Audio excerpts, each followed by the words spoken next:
আল্লাহ পাক বলছেন আকিমুস সালাতা ওয়া আতুজ যাকাতা ওয়া আকরিদুল্লাহ কারদান হাসানা, তোমরা সালাত আদায় করো, যাকাত আদায় করো এবং আল্লাহকে উত্তম ঋণ দাও। ওয়া তুকদ্দিমু লিআনফুসিকুম মিন খায়রিন তাজিদুহু ইনদাল্লাহ, তোমরা তোমাদের নিজেদের নফসের জন্য আল্লাহর কাছে যা পেশ করবে, উত্তম যে কিছু তুমি করবে, যা কিছু করবে নিজেদের আত্মার কল্যাণের জন্য, তাজিদুহু ইনদাল্লাহ, তোমরা অবশ্যই সেটা আল্লাহর কাছে পাবে। হুয়া খায়রাম ওয়া আযম আজরা, আর সেটাই হলো তোমার সর্বোত্তম পারিতোষিক এবং সর্বোত্তম পুরস্কার। আস্তাগফিরুল্লাহ, এবং তোমরা আল্লাহর কাছে ক্ষমা চাও। ইন্নাল্লাহা গফুরুর রহিম, নিশ্চয়ই আল্লাহ ক্ষমাশীল ও দয়াবান। সূরা মুজাম্মিল মাক্কি সূরা, প্রথম দিকে সূরা। মুদ্দাসসির ইকরা বিসমি রাব্বিকাল লাযী নাযিল হওয়ার কয়েকদিনের মধ্যেই সূরা মুদ্দাসসির নাযিল হয় 5টি আয়াত, আর সূরা মুদ্দাসসির নাযিলের পরপরই নাযিল হয় সূরা মুজাম্মিল। অর্থাৎ তখন বলে যায় কোরআনের কিছুই নাযিল হয়নি। সেই সময় আল্লাহ পাক এই কথা বলে দিয়েছেন, আকিমুস সালাহ ওয়া আতুজ যাকাত, তোমরা সালাত কায়েম করো এবং যাকাত আদায় করো। হ্যাঁ, বলতে পারেন তো যাকাতের নিসাব, তখন নিসাব আদায় হয়নি। নিসাব, এই যে আমরা 2.5 টাকা করে যে যাকাত দিই, এটা এই নিসাবটা নির্ধারিত হয়েছে মদিনায় যাওয়ার পরে। এই তাছাড়া যাকাত কিন্তু শুরু থেকে ছিল, সালাতও শুরু থেকে ছিল।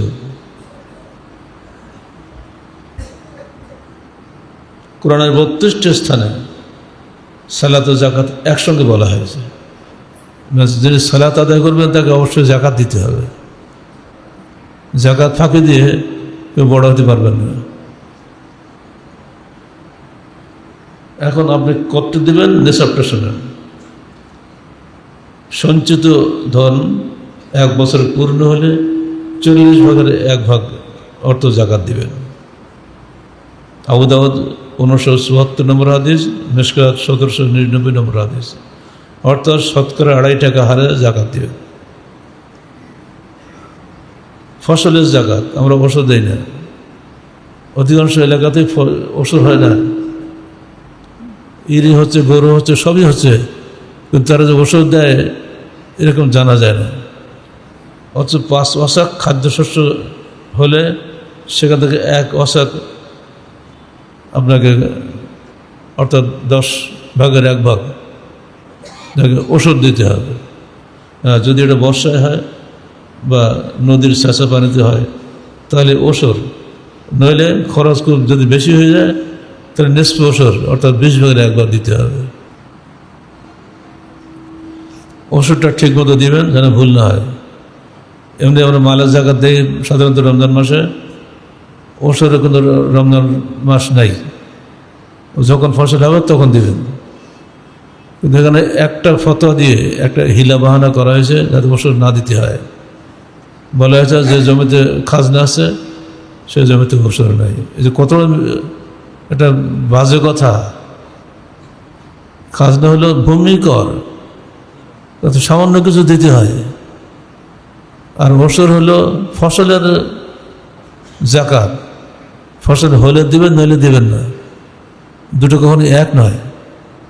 এই করে মুসলমানদের জীবন থেকে ওষুধকে সরিয়ে দেওয়া হয়েছে। এটা একটা হিলা বাহানা। এই হিলা বাহানা প্রায় সব জায়গাতেই আছে। পুঁজিবাদী অর্থনীতি প্রচলিত, যে মযহাবী অর্থনীতি চলছে বাংলাদেশে, এই মযহাবী অর্থনীতি পুরা পুঁজিবাদী অর্থনীতির সহায়ক। 5-6 জায়গায় এই সমস্ত কারবার করা হচ্ছে। মূলত ওষুধের ক্ষেত্রে যেটা হচ্ছে সেটা এই যে ওষুধ দেওয়া লাগবে না, যদি জমিতে আমরা খাজনা দেই, এটা সম্পূর্ণ বাজে কথা। উমর বিন আব্দুল আজিজ 5ম খলিফায়ে রাশেদ, তাই এ বিষয়ে জিজ্ঞেস করা হলো, তুমি কেন ওষুধ দেবে না? ওষুধ তো ভূমিকর নয়, ওষুধ তো হচ্ছে তোমার আল্লাহ যদি তোমার জমিনে ফসল দেন তাহলে তুমি দিবি, এই বিষয়টা তো আলাদা।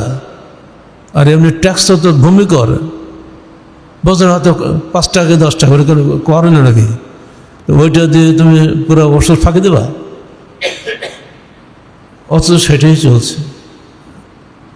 একটা হাদিস বানানো হয়েছে যে একেবারে ভুয়া হাদিস, বাতিল মুনকার, এই সমস্ত দিয়ে ইসলামী অর্থনীতিকে হিলাবান্দার ফাঁদে ফেলে ধ্বংস করে দেওয়া হয়েছে। অতএব এদেশে ইসলামী হুকুমত কায়েম হলে যদি মযহাবী অর্থনীতি চলে তাহলে মানুষ এই হুকুমতে মুখ ফিরিয়ে নেবে। মযহাবী অর্থনীতি কোনো দিনও ইসলামী অর্থনীতির সহায়ক নয়, বরং একটা পুঁজিবাদী অর্থনীতির সহায়ক।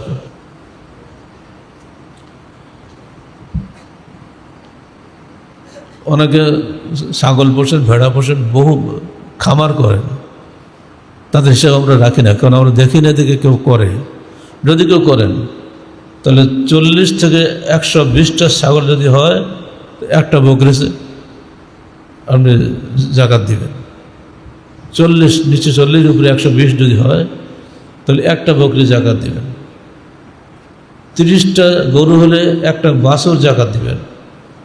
40টা গরু হলে একটা মুসন্না, মানে দাঁতওয়ালা কোরবানির যোগ্য এরকম একটা বড় গরু, ওটাও আসলে বাছুরের মতোই, ওটা জাকাত দিবেন।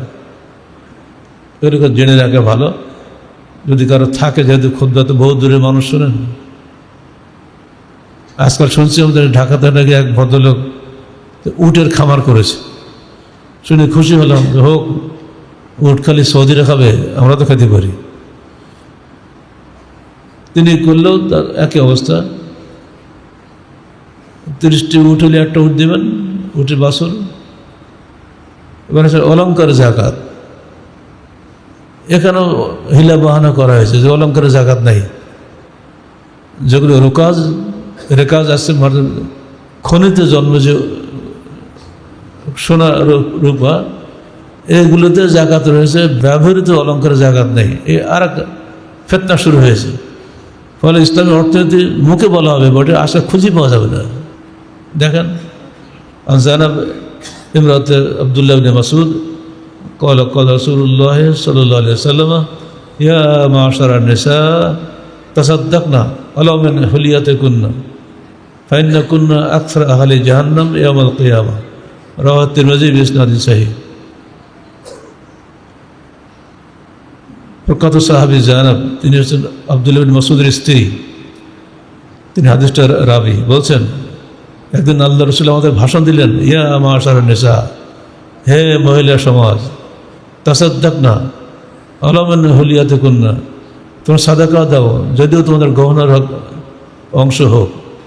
ফাইন্নাকুন্না আকসার আহলা জাহান্নাম ইয়াউমাল কিয়ামা, কারণ আমি তোমাদেরকে মেরাজের দিন কিয়ামতের তোমাদেরকে আকসার আহলে জাহান্নাম দেখেছি, অধিকাংশ জাহান্নামী মহিলা। অর্থাৎ তোমরা বেশি বেশি সাদকা দাও, বেশি বেশি গহনা জাকাত। কিছু যদি না থাকে, গহনা জাকাত দিতেই হবে, কারণ মহিলারাই গহনা ব্যবহার করে। এমন কোনো মহিলা নেই যার কাছে গহনা নাই, ইল্লা মাশাআল্লাহ। عن عمر بن شعيب عن أبي عن جدي أن امرأتان أتيا رسول الله صلى الله عليه وسلم। عبد الله بن عمرو بن العاص, আমর ইবনে শুআয়ব তার বাবার মাধ্যমে, তার পিতার মাধ্যমে হাদিসটি রওয়ায়াত করেছেন যে এই দুজন মহিলা আল্লাহ রাসূলের কাছে আসলেন। ফি আইদিহিমা সাওয়ারান মিন যাহাব, তাদের দুজনের হাতে ছিল স্বর্ণের বালা। ফাকাল লাহুমা আতুআদ্দিয়ানা যাকাতাহু, তোমরা কি এই দুই স্বর্ণের বালার যাকাত দিয়েছো? ক্বালাতা লা, তারা বললেন যে না। فقال لهم رسول الله صلى الله عليه وسلم أتحبون أن يصبركم الله بسواران من نار, তোমরা কি এটা পছন্দ করো যে তোমাদের এই দুটি স্বর্ণের বালা আল্লাহ পাক জাহান্নামের আগুন দিয়ে তৈরি করে দিন? তারা বলল না। ক্বালা ফাআদ্দিয়া যাকাতাহু, তাহলে তুমি এই স্বর্ণের বালার যাকাত আদায় করো। وعن أم سلمة قالت كنت ألبس أوزاعا من, উনি বললেন, উম্মে সালামা হচ্ছে আল্লাহর স্ত্রী, আমি স্বর্ণের বালা পরেছিলাম। ফকুলতু ইয়া রাসূলুল্লাহ আকানজুন হুয়া, এটা কি কানজ হবে, খনি হবে? ফকালা মা বালাগা আন তুআদ্দিয়া যাকাতাহু ফালাসা বিকানজিন, তুমি যদি যাকাত আদায় করো তাহলে এটা খনি হবে না। রাওয়াহু আবু দাউদ, মিশকাত 1808 থেকে 1810। হাদিসগুলো পড়বেন, একটা পাবেন, অনেকগুলি হাদিস আছে এক জায়গায়। এই সমস্ত স্পষ্ট হাদিস থাকতে আমরা গহনা জাকাত দিচ্ছি না। মা বোনরা যারা খুতবা শুনছেন দয়া করে খেয়াল করবেন, আপনাদেরকে ভুল বোঝানো হবে বা আলেমরাই করবে এগুলো না। আলেমদের কথা চাইতে অনেক বেশি মূল্য হাদিসের কথা। হাদিস জানার পরে কোনো আলেমের কথা চলবে না।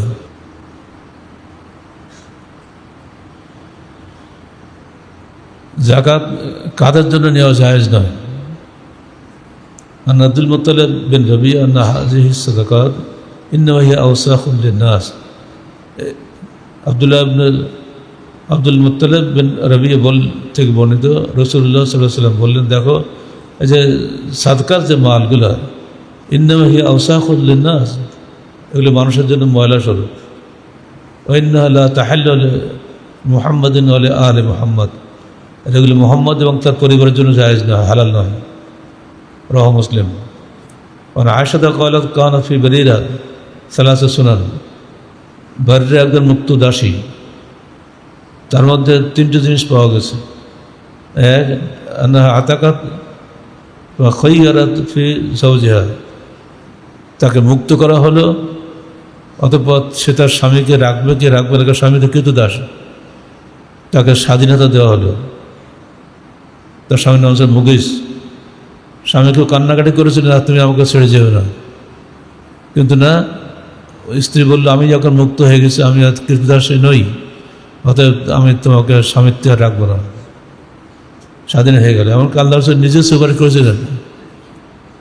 তো মুগিস বলছে, বরিরা বলছে, আপনি কি আমাকে নির্দেশ দিচ্ছেন না সুপারিশ করছেন?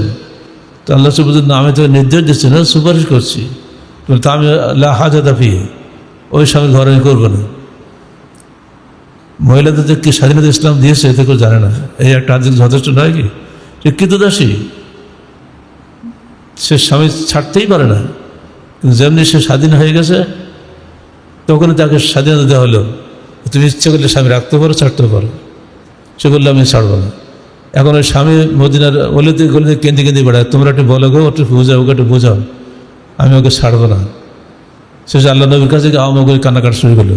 আল্লাহ নবী তো রহমদিল মানুষ, দয়াশীল মানুষ, উনিও বললেন, না বাড়িরা এটা ভেবে দেখো না কেন, ও কান্নাকাটি করছে, ভেবে দেখো। উল্টা বাড়িরা বলছে, আপনি কি আমাকে নির্দেশ দিয়েছেন? নির্দেশ দিলে মানব, কিন্তু সুপারিশ করলে মানব না। কি সাংঘাতিক ভাবে, হ্যাঁ, আল্লাহ রসুলের সুপারিশ করে গুরুত্ব দিল না।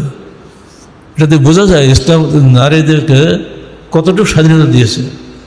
তারপরে একদিন আল্লাহ রসুল বারিরার বাড়িতে গেলেন, বুরমত তফুর লাহামে, তখন বারিরা তখন গোস্ত রান্না করছিল, গোস্তের গন্ধ পাওয়া যাচ্ছে, কিন্তু বারিরা তখন গোস্ত বাদ দিয়ে খুব যেন আদামন রুটি আর সবজি দিল আল্লাহ নবীকে মেহমানদার হিসেবে। তখন আল্লাহ বললেন, এই এ তো গোস্ত কই, এ তো খালি সবজি দেখছি। তার বাড়িরা বলছে, কত ঠটকাটা মহিলা, তাহলে আপনি তো সাদাকা খাবেন না, আমার যে গোস্ত রান্না হচ্ছে এটা সাদাকার গোস্ত, এই জন্য আপনাকে সাদাকার গোস্ত দেয়নি। তখন আল্লাহ নবী বললেন, এলাকায় সাদাকা তো নল্লেই হাদিয়া, তোর তোমার জন্য ওটা সাদাকা, কিন্তু আমার জন্য ওটা হাদিয়া, তুমি খাও, কিন্তু তুমি আমাকে দিলে ওটা হাদিয়া হয়ে যাবে। এই যে জিনিসগুলো শেখা গেল, এই বাড়ির এই প্রশ্নোত্তরের মাধ্যমে অনেক কিছু শেখা গেল। এই জন্য আব্দুল্লাহ বিন আব্দুল মুত্তালিব রবি বলছেন, বাড়ির এই আচরণের মধ্যে আমরা অনেক 2-3টা হাদিস পেয়ে গেলাম। এরকম ছেলেদের মধ্যেও আছে, মেয়েদের মধ্যেও আছে। অনেক সময় আলেমরা বিপদে পড়ে যায়, এমন প্রশ্ন করে উত্তর দিয়ে সমস্যা হয়ে যায়, কিন্তু এই প্রশ্ন করার মধ্যেই অনেক কিছু জানা যায়। আর উবাদুল্লাহ বিন আদি ক্বালা লা হাদ্দা ফিহা লিগানিয়িন ওয়ালা লিকাবিয়্যিন মুক্তাসিব। আব্দুল্লাহ বিন আদি থেকে বর্ণিত হাদিসে রাসূল সাল্লাল্লাহু আলাইহি ওয়াসাল্লাম বলছেন, জাকাতে কোনো অংশ নেই কোন ধনীদের জন্য, ওয়ালা লিকাবিয়্যিন মুক্তাসিব, যারা উপার্জনক্ষম শক্তিশালী মানুষ তার জন্য জাকাত নেওয়া জায়েজ নয়। ইসনাদুহু কবি। মাঝে মধ্যে আমরা এখানে দেখে আসে কিছু দিব্য একেবারে তাজা মানুষ, টাকা দিতেই হয়, এটা রেওয়াজ হয়ে গেছে। কিন্তু মনে রাখবেন হাদিসটা, আপনি উপার্জন করতে পারেন, আপনার শক্তি আছে, আপনি হাত পাতবেন না। কারণ আল ইয়াদুল উলিয়া খায়রুম মিন ইয়াদিস সুফলা, উপরের হাত নিচের হাতের চাইতে উত্তম। এই হাদিসটা সবসময় মনে রাখবেন। যারা চায় বিনা প্রয়োজনে শক্তি থাকা সত্ত্বেও কিয়ামতের মাঠে তাদের গালে গোশত থাকবে না, ও চাইতে চাইতে উঠতে হবে, মানে ওকে জাহান্নামে যেতে হবে। অতএব বিষয়টা সাবধান থাকবেন। যারা জাকাত দেন না তাদের শাস্তি কেমন হবে আজগুলো আপনাদেরকে শুনিয়ে দেওয়াই ভালো। কবরে দুই ধরনের ফেরেশতা আসবে। যারা সাদকা দিয়েছেন, জাকাত দেন নাই, সাদকা দেন না, জাকাতে দেন না, কালো কিম্বুত কিমাকার চেহারা হয়ে একজন লোক আসবে। তুমি কে? আমি তোমার মাল, যেগুলো সঞ্চিত করে রেখেছিলে আমি সেই। মানুষকে দেওয়া নেই, নিজেও খাওয়া নেই, খালি রেখে দিয়েছে। আমি আজকে তোমার সামনে এসেছি, আনা কাঞ্জকা আনা মালকা, আমি তোমার ধন, সঞ্চিত ধন, আমি তোমার মাল। ঠিক তার বিপরীতে নেককার মানুষের কাছে আসবে এমন ফেরেশতা যার চেহারা এত সুন্দর, দেখে আমরা কবরে তাকে জিজ্ঞেস করবো, আপনি কে? আমি তোমার সঞ্চিত ধন, যা তুমি নিজে একাই খাওয়ানি, তোমার হক আদায় করেছিলে, মানুষকে দিয়েছিলে এবং আল্লাহর শুকরিয়া আদায় করেছিলে, আমি সেই মাল। আল্লাহ যেন আমাদেরকে ওই ফেরেশতা আগমনের তৌফিক দান করেন। আমরা যাকাত ঠিক মতো দিব, ওসর ঠিক মতো দিব, সাদাকা ঠিক মতো আদায় করব। কারণ শুধু ফেরেশতা না, কবরে কিয়ামতের দিন ইস্তাজাল্লা তাহাতা সাদাকাতিহি রাতুতফি হাররাল কবর, এই আগুনের উত্তাপ নিভিয়ে দেবে এই সাদাকা।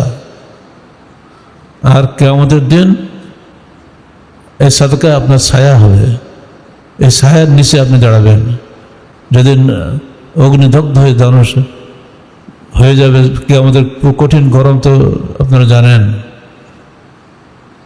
সেই কঠিন অবস্থায় এই সাদাকা আপনার ছায়া যদি হয়, তাহলে এর চেয়ে বড় পাওয়া আর কিছু নাই।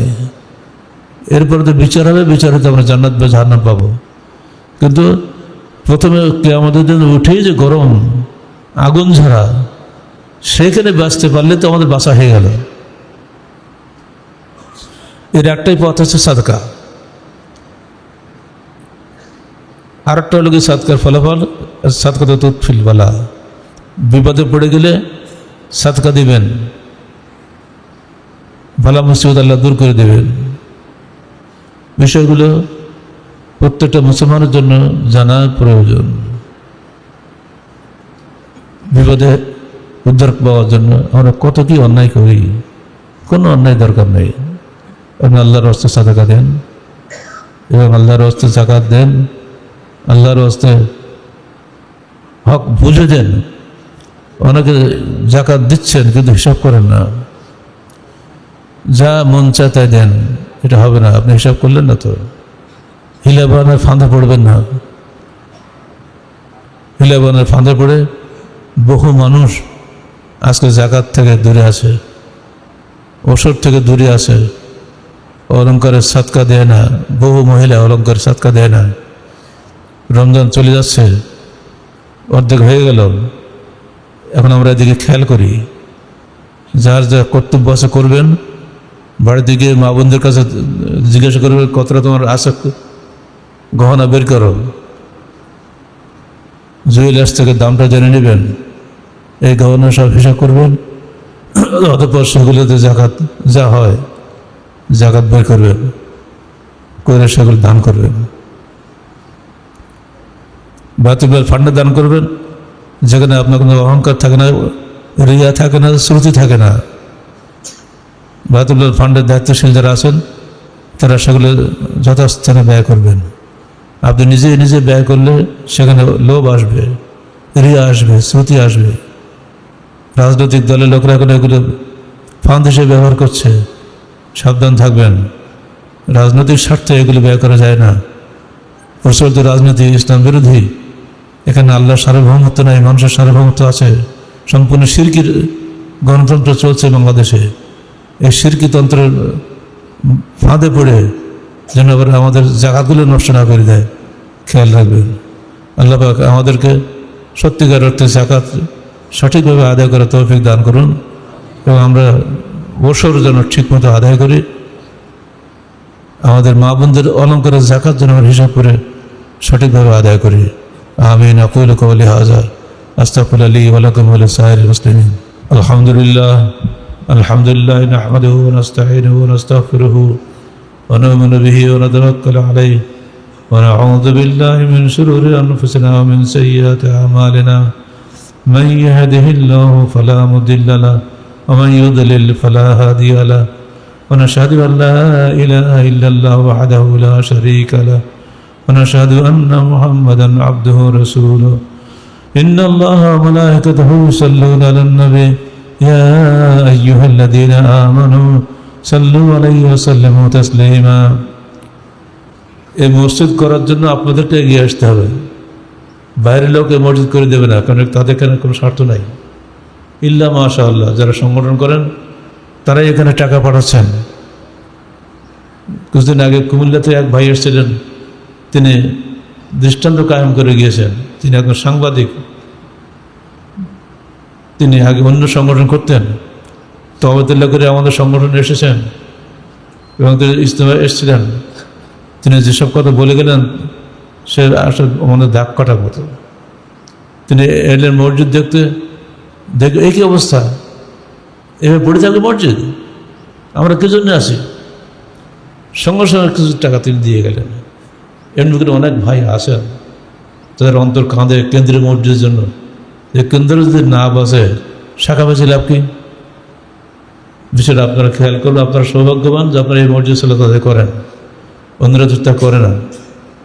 মসজিদ যাতে আরেকতলা হয়ে যায়, অন্তত রমজানের মাধ্যমে যে আরেকতলা হয়ে যায়, তাহলে ওটা আমাদের পুরুষদের ফ্লোর হবে। প্রতি ফ্লোরে প্রায় 1 কোটি টাকা লাগে। বিষয়টা আপনারা খেয়াল রাখবেন। ইন্নাল্লাহা ওয়া মালাইকাতুহু ইউসাল্লুনা আলান নবী ইয়া আইয়ুহাল্লাযীনা আমানু সাল্লু আলাইহি ওয়া সাল্লিমু তাসলিমা। আল্লাহুম্মা সাল্লি আলা মুহাম্মাদ ওয়া আলা আলি মুহাম্মাদ কামা সাল্লাইতা আলা ইব্রাহিম ওয়া আলা আলি ইব্রাহিম ইন্নাকা হামিদুম মাজিদ। আল্লাহুম্মা বারিক আলা মুহাম্মাদ ওয়া আলা আলি মুহাম্মাদ কামা বারাকতা আলা ইব্রাহিম وعلى آل إبراهيم إنك حميد مجيد।